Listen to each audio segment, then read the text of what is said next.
बिस्मिल्लाहिर्रहमानिर्रहीम। बोलते कालम के साथ मैं आमिर रज़ा खान। और सेंटकॉम ने कहा कि उन्होंने अपनी तीसरी लहर जो है वो मुकम्मल कर ली है। जहाज़ों की फुटेज भी जारी की जो बहरी जहाज़ों से उड़ते हुए जा रहे हैं। ड्रोन्स की फुटेज भी जारी की जिसने समुंदर में जो एक डॉकयार्ड था जिस पे जहाज़ लगाए जाते हैं उसको निशाना बनाया। इस फुटेज को भी सेंटकॉम ने जारी किया और कहा कि उन्होंने हमले की तीसरी लहर जो है जिसका ऐलान किया गया था डोनाल्ड ट्रंप के कहने पर उसको मुकम्मल कर लिया है। और पासदारान इनकलाब के बहुत से ठिकानों को निशाना बनाया है। तकरीबन 400 ठिकाने जो हैं इस वक्त कहे जा रहे हैं या दावा किया जा रहा है। क्या हुआ क्या नहीं ये तो एक अलग कहानी है, ये बयान करूँगा मैं क्योंकि जैसे जैसे नुकसानात की इतलात आती रहेंगी वो हम देते रहेंगे। लेकिन एक बड़ा हमला जो है वो ईरान की पासदारान ने किया है और अमेरिका की जो है आंखें निकाल दी हैं। अगर कहेंगे आंखें निकाल दी हैं, ये क्या है? तो आंखें इसलिए निकाल दी हैं कि बहरीन में इनका एक सैटेलाइट सेंटर था जो कि सैटेलाइट गाइडेंस फराहम करता था। ये सैटेलाइट गाइडेंस जो है ये आपको उन जहाज़ों को जो कि ड्रोन्स हैं, उन कश्तियों को जो कि ड्रोन्स हैं जिनका मैंने कल भी ज़िक्र किया था, उनको भी गाइडेंस फराहम करता था। फिर ये एक आँख की तरह काम करता था दुश्मन की, यानी इस वक्त अमेरिका का दुश्मन अगर समझा जाए, चलो इस तरह से कर लेते हैं कि ईरान की पासदारान इनकलाब की नकलो हरकत पर भी नज़र रखता था। ईरान बहुत लंबे अरसे से इस ताक में था कि इसको निशाना बनाया जाए। कल जो बहरीन पर हमला हुआ था उसमें उनकी उन बैटरीज़ को जो इनके दिफा के लिए लगाई गई थी उन पर हमला था।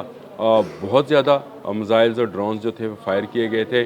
बहुत सारी बैटरीज़ जो थी वो कामयाब हुई इन मिसाइल्स को रोकने में, लेकिन उसमें मिसाइल्स बहुत ज़्यादा ज़ाया हुए। यानी पेट्रियट और थार्ड के वो बैटरीज जो कि इंटरसेप्टर्स थे उनका नुकसान हुआ। कुछ ड्रोन्स जो थे वो लगने में कामयाब हुए, इससे भी बैटरी से निकारा हुई। और अब एक मौका मिला है ईरान को और पासदारान इनकलाब ने दावा किया है कि बहरीन में मौजूद अमरीकी अड्डे अल जफीर के सैटेलाइट मवासलाती मरकज़ और अमरीकी फ़ौज की रहायशगाहों को मिसाइलों और ड्रोन से निशाना बनाया गया है। ये दावा बहुत हद तक सही भी नज़र आता है क्योंकि बहरीन में आज सुबह से ही जंग के अलार्म जो हैं वो बजाए जा रहे हैं। लोगों से कहा जा रहा है घरों में रहें, दफातर के लिए ना निकलें। एक जंगी सूरत हाल पे जो सूरत हाल जो है उसका सामना इस वक्त बहरीन के लोगों को है।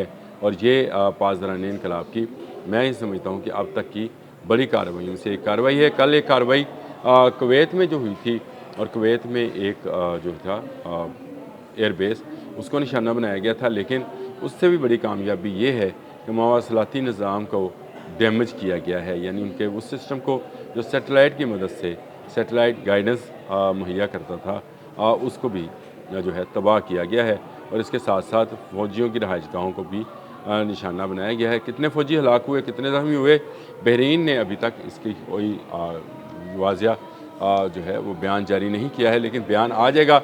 ये जब मैं आपसे बात कर रहा हूँ तो इससे सिर्फ एक आध घंटा पहले ही ये हमला हुआ है। यानी आज सुबह, मंगल की सुबह पासदारान इनकलाब ने जो है फजर के बाद कहना चाहिए ये हमला किया और अमरीकी अड्डे अल जफीर को जो है निशाना बनाया और जिसमें उनका मवासलाती निज़ाम को जो है डैमेज किया है, दावा भी किया है। और इसके साथ साथ फ़ौजियों की रहायशगाहें जहाँ पर अमरीकी फ़ौजी मीठी नींद सो के कल रात के ऑपरेशन के बाद जो उन्होंने हमले किए थे ईरान पर, कल रात उन्होंने बेशुमार हमले किए बंदरबास पर भी और कशम पर भी, और धमाकों की आवाज़ें जो हैं इन इलाकों में रहने वालों को सुनाई देती रहीं। आज सुबह उठते ही पासदारान इनकलाब उठते ही क्या पासदारान इनकलाब ने एक प्लानिंग के तहत इनको सोते ही जा लिया और जाकर ड्रोन्स और मिसाइल्स का स्वाम अटैक जो है वो कर दिया। और स्वाम अटैक के नतीजे में ना सिर्फ मवासलाती निज़ाम जो है वो डैमेज हुआ है बल्कि फ़ौजियों की रहायशगाहें भी जो हैं उनको भी नुकसान हुआ है। जफीर के फ़ौजी अड्डे पर ज़्यादातर रहायशगाहें हैं, लेकिन यहाँ पर satellite command and control centre भी बनाया गया था। ये वो फ़ौजी हैं या मरीन्स हैं जिनको समंदर में कुछ अरसा गुजारने के बाद वापस ज़मीन पर लाया जाता है और फिर इनको ताज़ा दम करके दोबारा से भेजा जाता है और वहाँ पर जो थक जाते हैं उनको लाया जाता है। किसी का इलाज मुआवजा ज़रूरी है, किसी को जो है माहौल बदलने की ज़रूरत है। समुंदर में रहना कौन सा आसान काम होता है, इनको यहाँ पे ठहराया जाता है।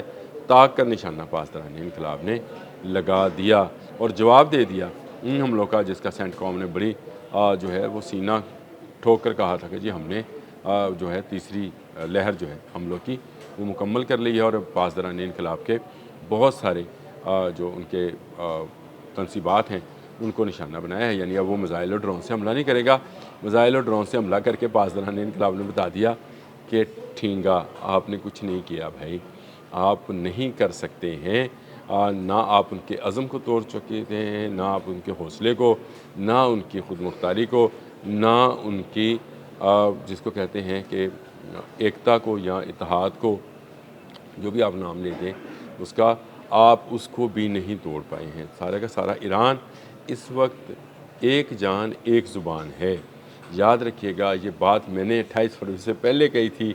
एक चलने वाली गोली ईरान में होने वाले तमाम किस्म के जो प्रोटेस्ट हैं उनको ख़त्म कर देगी और पूरी ईरानी कौम अपने मुल्क की खुद मुख्तारी के लिए आ लड़ेगी। और वही हुआ कि आज खून के आखिरी खतरे तक लड़ने का अज़म लिए ईरानी जो हैं वो ताक ताक का निशाना बना रहे हैं। अब बहरीन के सैटेलाइट सेंटर को निशाना बनाया गया है, उसको तबाह किया गया है।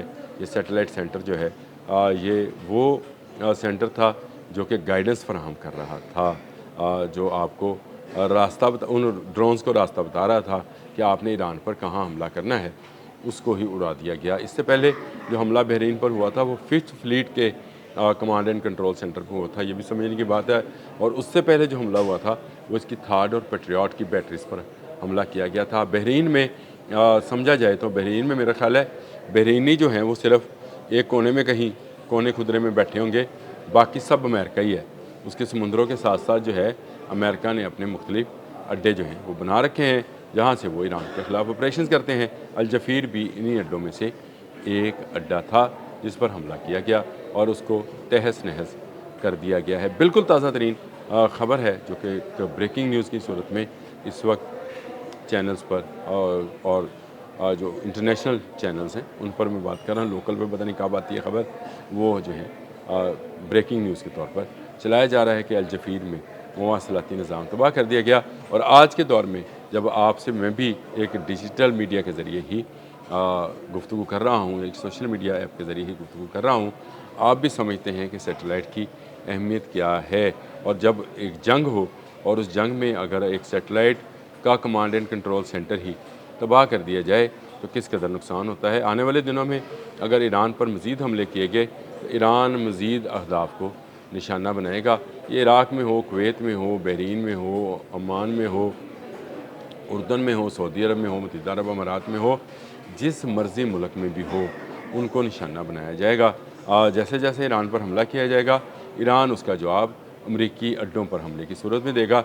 ये बहरीन पर हमला नहीं है, मैं फिर कहूँगा जफ़ीर का ये फ़ौजी अड्डा अमरीका के कमांड एंड कंट्रोल सेंटर था और यहाँ पर बहरीनी लोगों को भी जाने की इजाज़त नहीं थी। सिर्फ अमरीकी फ़ौजी यहाँ पर रहाइश पजीर थे और इस कमांड एंड कंट्रोल सेंटर को चला रहे थे, जिसको आज ईरानियों ने तबाह बर्बाद कर दिया। अब तक के लिए इतना ही। अल्लाह हाफ़िज़।